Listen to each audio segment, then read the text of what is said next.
Hello everyone, welcome to new video. I will show you how to download ChatGPT app on your phone. So let's start. First go on your Google browser. Then type OpenAI.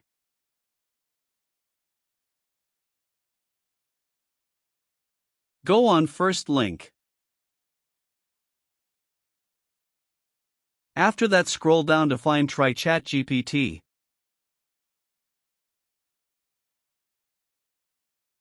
And when you find go on that.